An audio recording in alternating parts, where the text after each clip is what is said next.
How to save WhatsApp voice messages to files.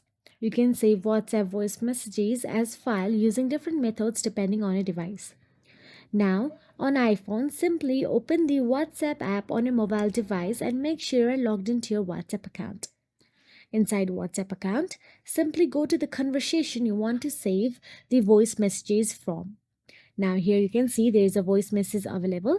Long press on it and you will get to see a drop down menu appear. From there, tap on the forwards option available there. Now tap on the share icon at the bottom right corner of your screen. Now there you can see save to files option available. Simply tap on it. Once you tap on the save to files, you'll have to check where you want to save inside the file.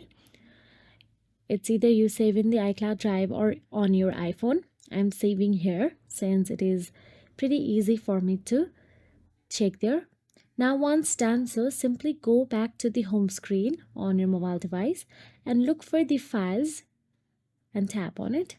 Inside files, tap on the same section or area you saved the audio to, and here you can find it.